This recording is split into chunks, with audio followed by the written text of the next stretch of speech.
আসসালামু আলাইকুম, আশা করছি সবাই ভালো আছেন। নতুন আরেকটি ভিডিও নিয়ে আপনাদের সামনে হাজির হলাম। আজকে আমি শেয়ার করব একটা কেকের ভিডিও। তো কেক বানানোটা, ডেকোরেশনটা আমি শেয়ার করতে পারিনি, কিন্তু কেক বানানোর পরে কেমন লেগেছে দেখতে সেটাই শেয়ার করব। কারণ কেক বানানোর সময় এত বেশি জিনিসপত্র মাখে বা এত বেশি ব্যস্ত থাকে যে কেকের রেসিপিটা আমি শেয়ার করতে পারি না।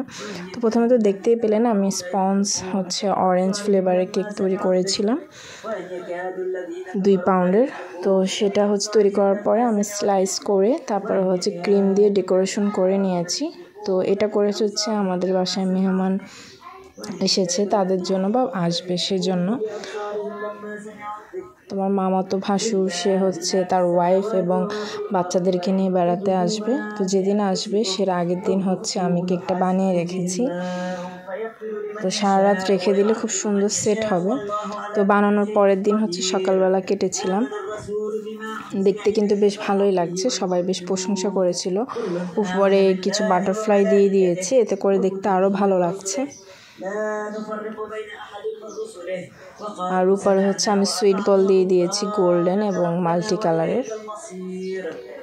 তো ছোট বাচ্চা নিয়ে কেক বানানোটা কিন্তু অনেক কষ্টের, কিন্তু কেক বানানোটা আমার অনেক শখ। তো এই জন্য নিজেই শিখেছি ইউটিউব দেখে। তো এখন মোটামুটি ভালোই বানাতে পারি। আর আমি 4-5টা মতন অর্ডারও দিয়েছি, কমপ্লিট করেছি। তো এখন কেকটা কাটবো। আর কেকটা এত সুন্দর স্পঞ্জি হয়েছিল।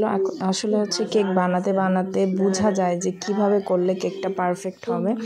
তো এখন মোটামুটি ভালোই আমার কেকটা খুব সুন্দর স্পঞ্জি হয়। আর আমি আটা দিয়ে কেক তৈরি করি, তবুও কিন্তু বেশ সুন্দর হয়।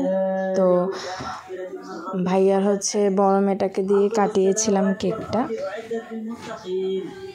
আর যেহেতু এটা 2 পাউন্ডের, মোটামুটি বেশ বড়ই।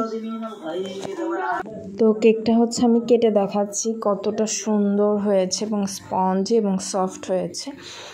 তো এই ছিল আজকের ভিডিও। আশা করছি আপনাদের কাছে ভালো লেগেছে। আজ এই পর্যন্তই। সবাই ভালো থাকবেন, সুস্থ থাকবেন। আল্লাহ হাফেজ।